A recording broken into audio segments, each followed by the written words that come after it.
N Venkatram, Deloitte CEO now. Venkat, fantastic to have you back and thank you for joining us. First things first, Venkat, do you think India can afford another lockdown and lockdown should be removed post 3rd of May? Well, as we have to look at two things. One, how's the progress on the virus itself? And two, what is the impact on the economy? The path that we chose as a country is to say that to arrest the spread of the virus, we should have a period of lockdown. We have had success as a result of that in terms of the spread of the virus. But the risk you run if you open up again is if you have a resurgence of the virus. Because a second lockdown could have very, very drastic and dramatic effects on our economy. The first lockdown itself has caused a lot of pain.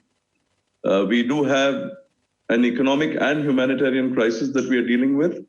And therefore, the evaluation of whether you open up on Monday is really the issue of how sure and certain we are that the virus won't spread or there won't be a recurrence. Because if you open up early and you have a recurrence of the virus and have to lock down again, the impact will be far worse than waiting another 15 days.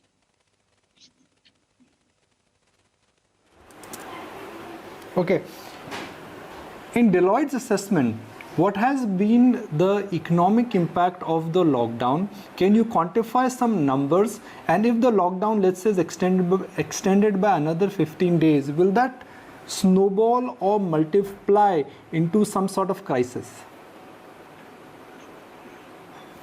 Well, I would rather not give a specific number to it.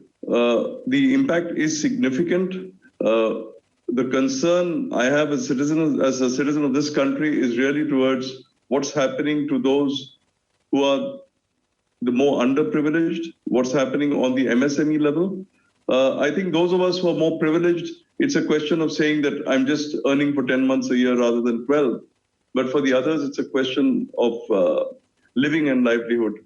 It's not just a question of livelihood. So therefore, a lockdown can never really be measured in economic terms. You have to look at the impact it has on life. So Nikunj, I would not really like to hazard a guess on that. I can only say that when we do open, we should have a very, very clear plan as to what our priorities would be, because we are hearing a lot about the stimulus that is required. We're hearing a lot about what we need to do in the future in terms of the fact that the country politics are changing. Countries are looking in terms of substituting their exports from China and what role India could play, etc. I would rather look more to the medium and long term and leave the short term to those who are in command of the situation. How will the short-term situation get fixed? The credit is getting difficult. The Franklin Templeton episode is a clear indication of how risk aversion has kicked in. The fact that banks are not lending is also creating a jam. Now, we both know that for any economy to survive and thrive and to recover, you need the credit market to start opening up again. You know, credit market is like bloods in our veins. That's how I would like to draw an analogy.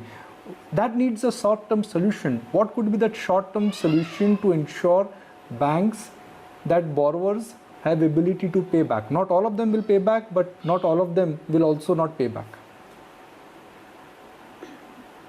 Well, I think that, there are two people or two parties that everyone is looking to. One is the government itself to say, what sort of stimulus will you give? And the second is the banks to say, what is the contribution of the banks in this? How much pain will they take? Will they be recapitalized? Can they look in terms of funding the future recovery? Because when you get back to work as industry, the immediate issue is going to be how do you pay your workers? How do you get them back to work for you? How do you get your supply chains going, etc.? So yes, I think that both the government and the banks will have to play a very important role in it. But the word of caution I have here is what we are really looking at is rebuilding the economy. It's not just a question of getting back to where we were. So the issue is not restitution. It's not a question of putting people back in the position in which they were. Because one end of it, however dramatic it may sound, when you get into business, you recognize the fact that you won't always make profits. And therefore, there are periods when you have to bear your fair share of pain, regardless of whether these are, black swan events or not.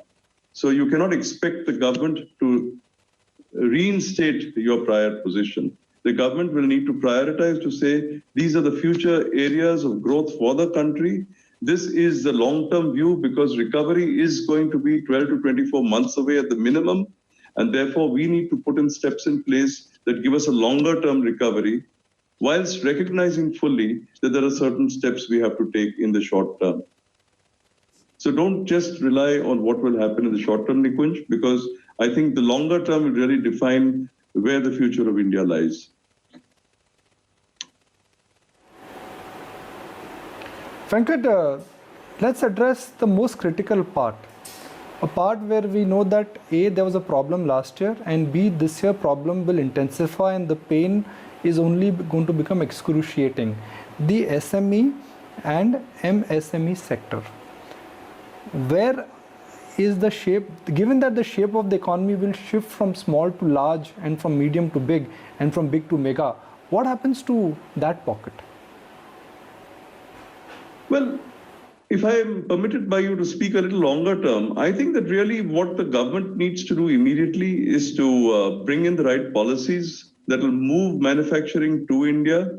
There is a once-in-a-lifetime opportunity for us to look in terms of import substitution, in terms of looking at what China is contributing to global exports and how much of that market could be brought to India.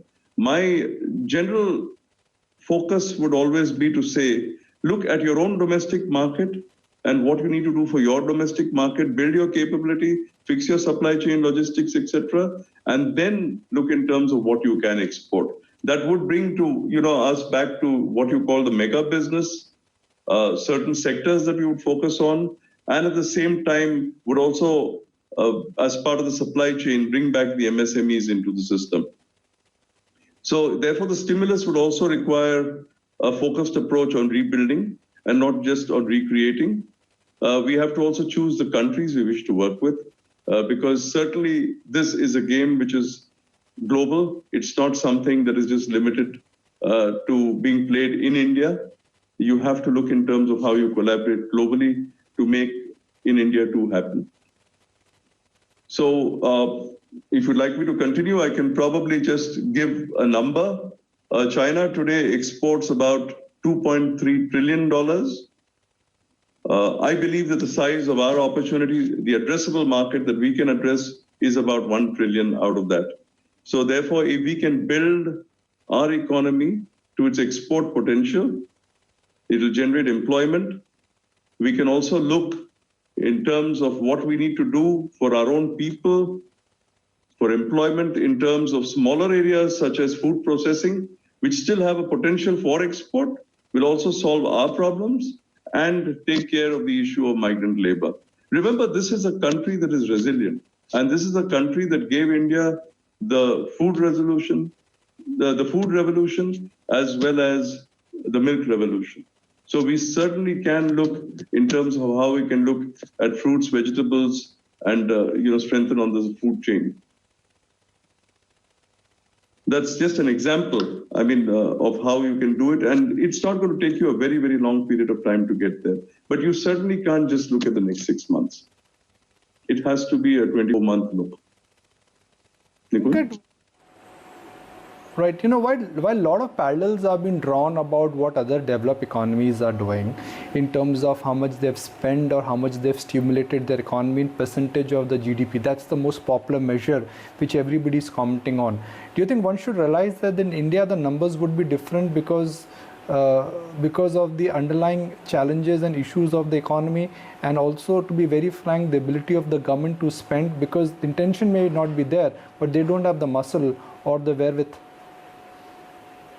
Well, it's become fashionable to look at it as a percentage of GDP and say, is it 10% of GDP or less, and what's more or what's less. I think that really from our perspective, we should go by our underlying philosophies. If our philosophy is to say, and focus, our philosophy and focus is to say, let's look at making India stronger, let India be more self-reliant, let us see how we take care of our people, and in particular those who are less privileged, our path may be slightly different. We cannot just compare ourselves with the developed nations. So for example, to just pick up on the point of import substitution, if you look at just electronics and electricals, our imports are about 42 billion. So why could you not look at a situation where you say your washing machines and your TV sets in the future will be manufactured out of India? It could be manufactured out of ventures or even allowing the foreign companies to come in and manufacture for you, but it creates employment. Do you have all the infrastructure in place for you to enable that to happen? Possibly no. But just think of the amount of precious foreign exchange you would save, particularly given the fact that you know the rupee will depreciate. So therefore, your philosophy could just be to say that to protect ourselves, there will be a certain element of protectionism that is going to come into all countries. You have to look in terms of your overall philosophy. You look at textiles again. India exports yarn and imports so much textiles that each one of us wear.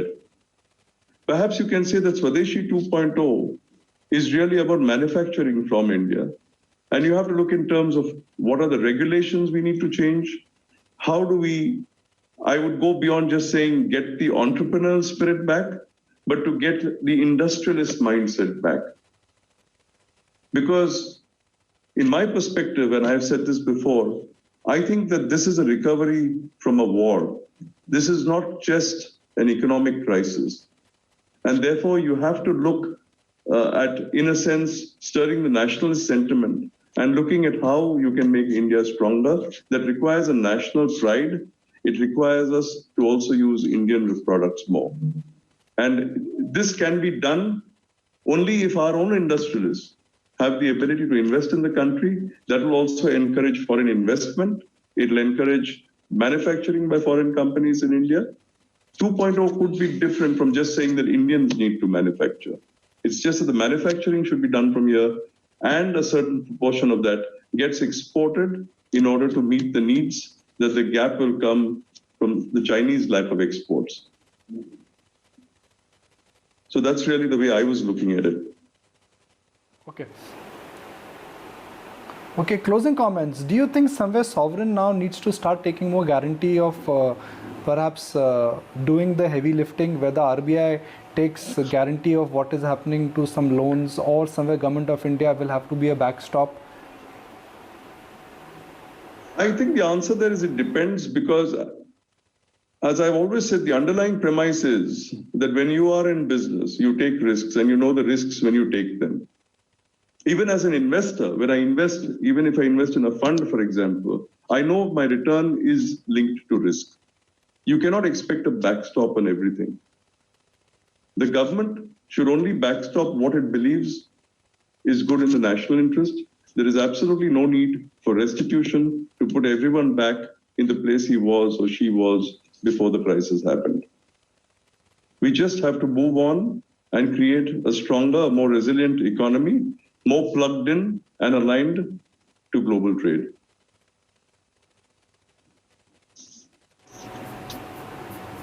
All right, Venkat, really appreciate your time. Glad you could join us. You've always been very frank and vocal about your views and what you think is the right bent of the economy.